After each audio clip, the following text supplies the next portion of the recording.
join the Eremites and embrace a wonderful new life.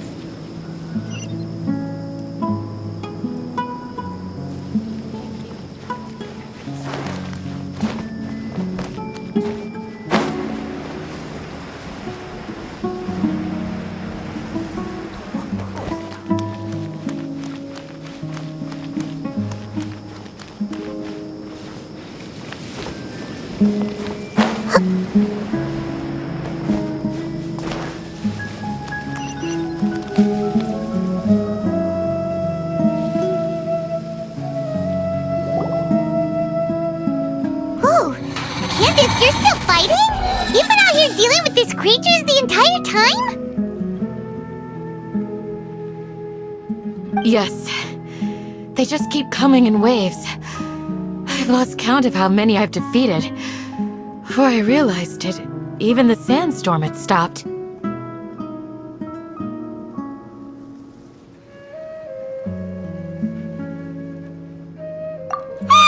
Here comes another wave! Leave this round to us. I got interrupted earlier, but now I have something to take my anger out on. It's been quite a while since I've seen the Flame Mane in action. I'll leave these to you then. I'll be sure to put on a good show. Let's go!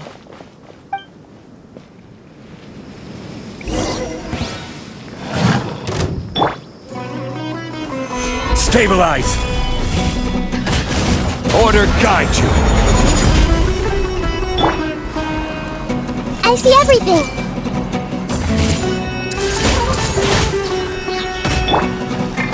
Turret, bring refuge!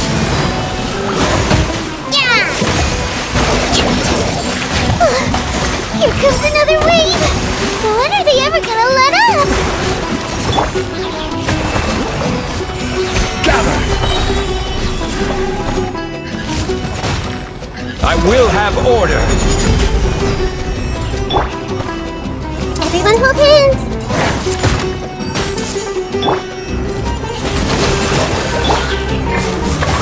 Point two! Roll it all up!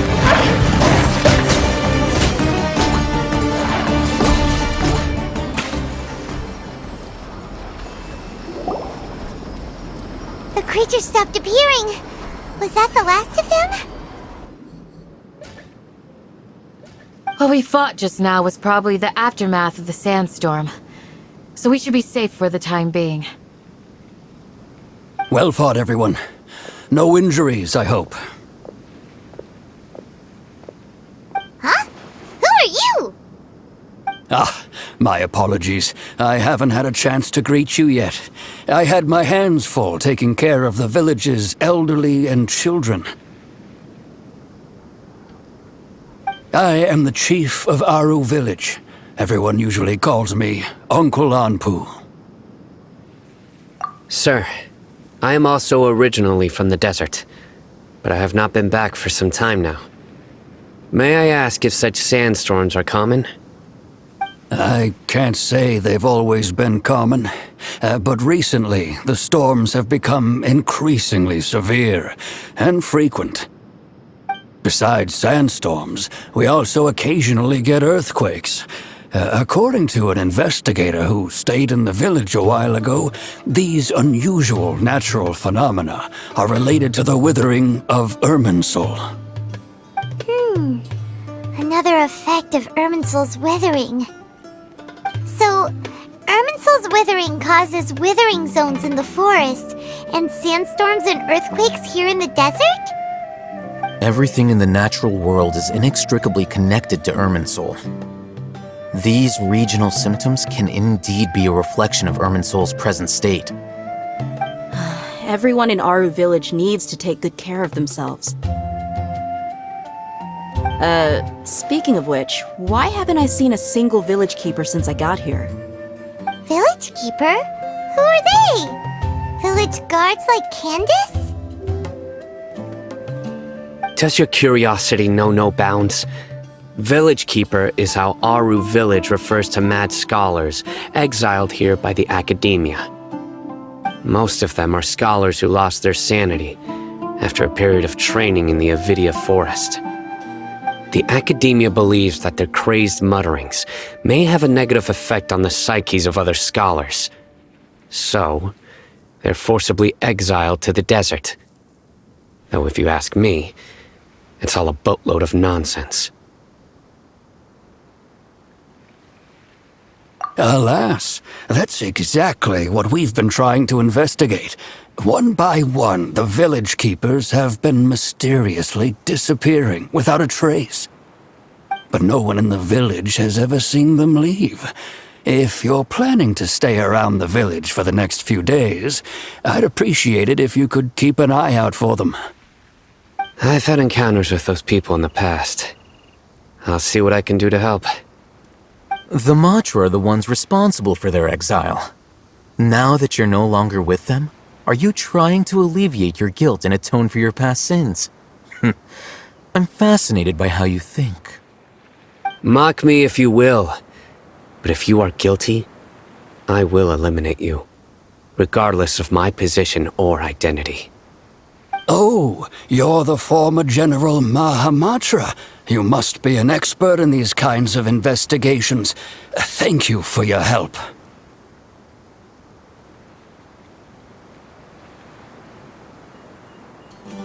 Is it because you're reminded of Hypatia? Oh, these poor scholars. First they lose their sanity, now this! We need to help get them back home, safe and sound. But, is it really a good idea to tag along with Sayno? You seem like you really don't trust him.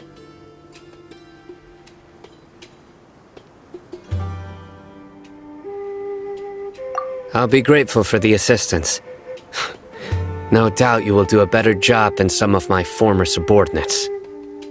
Let's start by finding a spot to share what we know so far.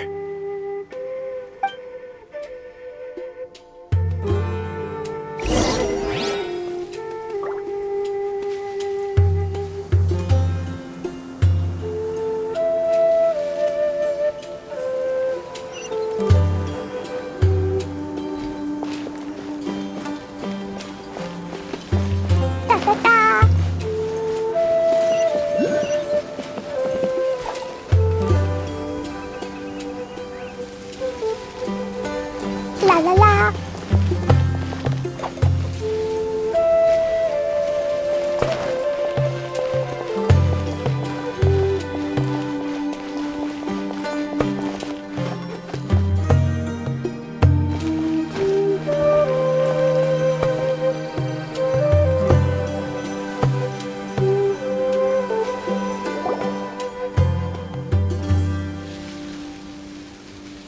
Although I've sent myself into exile, I'm still doing essentially the same things as before. Do you still have any questions for me before we start our investigation? One of my former subordinates told me that this title has its origins in a strange incident. The academia has long exiled mad scholars to Aaru village. A mysterious phenomenon exists here. When mad scholars first arrive, they are as incoherent and deranged as before. But after spending some time here, they invariably begin to calm down. Initially, the people of Aaru village greatly resented having to take in the mad scholars. But a strange incident one night changed that. Aaru village was struck by the strongest earthquake in living memory. Seeing buildings on the verge of collapse all around him, the then chief of the village was preparing to take everyone to safety. Suddenly, he noticed a mad scholar crouching in a corner, caressing the ground with his hands. A soft, green light radiated from him, like a divine glow against the backdrop of night. Despite the powerful tremors that ripped through the ground that night, all the houses remained upright, almost as if they had grown roots reaching deep into the ground.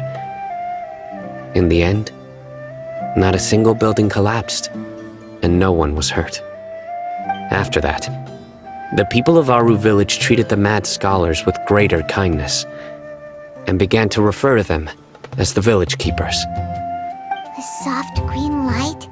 A mad scholar protecting Aaru village? What do you make? Paimon thinks so too.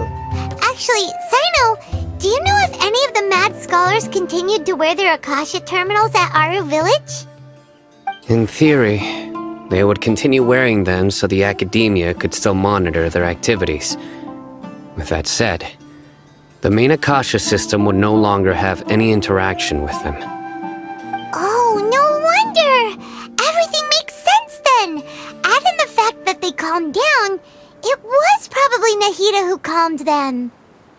If you are able to draw from this one story alone, then it appears you possess much more information than I do.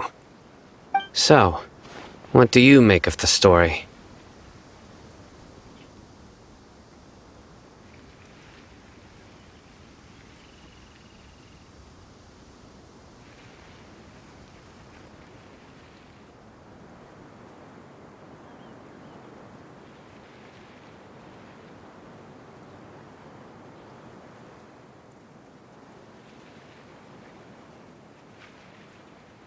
Really? Lesser Lord Kusanali. What? You don't believe us? Lesser Lord Kusanali was definitely using the Akasha to give her power to the mad scholars! No, it's not so much that I don't believe you. I'm just struck by your reasoning. Lesser Lord Kusanali, the current Dendro Archon. Is she really active in Sumero?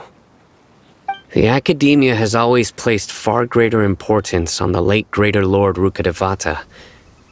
They've more or less ignored Lesser Lord Kusanali, and I've never had any reason to doubt their views. In addition, I've never heard any stories about Lesser Lord Kusanali and her deeds. To me, she might as well have been a god that never existed. No way! Nahida definitely exists! She's a... How should Paimon put it? She's a good Archon who's kind and wise, even if she says weird stuff sometimes.